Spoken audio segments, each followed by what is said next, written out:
AP ప్రభుత్వం మరో కీలక నిర్ణయం తీసుకుంది. రిజిస్ట్రేషన్లకు కొత్త విధానం అందుబాటులోకి తీసుకువచ్చింది. ఇక నుంచి రిజిస్టర్ కార్యాలయంలో నిరీక్షించే అవసరం లేకుండా ముందస్తుగా స్లాట్ బుకింగ్ విధానం అమలు చేయనున్నారు. ఇందుకు ముహూర్తం ఫిక్స్ అయింది. పని వేళల్లో ముందస్తుగానే స్లాట్ బుకింగ్ ద్వారా తమ సమయాన్ని ఖరారు చేసుకోవచ్చు. దీని ద్వారా ఇక నుంచి రిజిస్టర్ కార్యాలయంలో వేచి ఉండకుండా వెళ్లిన వెంటనే రిజిస్ట్రేషన్ పనులు పూర్తయ్యేలా కొత్త మార్పులకు శ్రీకారం చుట్టారు. ఏపీ ప్రభుత్వం కొత్తగా డాక్యుమెంట్ రిజిస్ట్రేషన్లకు స్లాట్ బుకింగ్ విధానం అందుబాటులోకి తీసుకొచ్చింది. ఏప్రిల్ 1వ తేదీ నుండి ఈ సదుపాయం అమల్లోకి రానుంది. రోజు ఉదయం 10:30 గంటల నుంచి సాయంత్రం 5:30 గంటల మధ్య రిజిస్ట్రేషన్ కోసం సమయం ఖరారు చేసుకునేందుకు డైనమిక్ క్యూ మేనేజ్మెంట్ సిస్టమ్ అందుబాటులోకి వచ్చింది.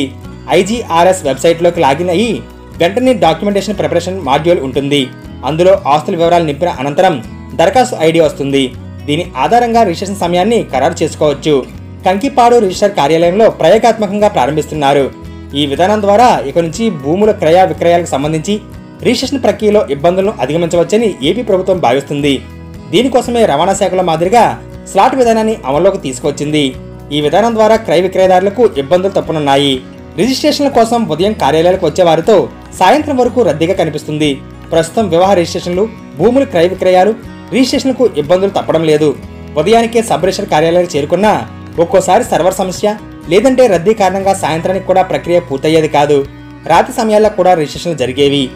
రిజిస్ట్రేషన్ కోసం రోజంతా నిరీక్షించే అవసరం లేకుండా ఈ స్లాట్ విధానం ఉపయోగపడనుందని అధికారులు చెబుతున్నారు. స్లాట్ విధానంతో ఏ సమయానికి రిజిస్ట్రేషన్ చేస్తారో క్రయ విక్రయదారుల సెల్ ఫోన్కు మెసేజ్ వస్తుంది. ఆ సమయానికి దస్త్రాలు సిద్ధం చేసుకుని వెళితే గంటలోపే రిజిస్ట్రేషన్ ప్రక్రియ ముగుస్తుంది. వివాహ రిజిస్ట్రేషన్ ప్రక్రియ కూడా ఇదే విధానం అమలు కానుంది. స్లాట్ బుక్ చేసుకోవడానికి ఎలాంటి ఫీజు చెల్లించాల్సిన అవసరం లేదు.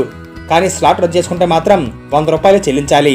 రద్దు చేసుకున్న స్లాట్ను మళ్లీ బుక్ చేసుకోవాలంటే 200 రూపాయల ఫీజు చెల్లించాల్సి ఉంటుందని చెబుతున్నారు. ఈ చెల్లింపులపైన స్పష్టత రావాల్సి ఉంది. సెలవు రోజుల్లో కూడా స్లాట్ బుక్ చేసుకోవచ్చు. రిజిస్ట్రేషన్ ముందు రోజునే అన్ని వివరాలతో సంబంధిత కార్యాలయానికి ఆన్లైన్లో అన్ని వివరాలు పొందుపరిచి స్లాట్ బుక్ చేసుకోవాల్సి ఉంటుంది. ఏప్రిల్ నుంచి ఈ విధానం అందుబాటులోకి రానుంది.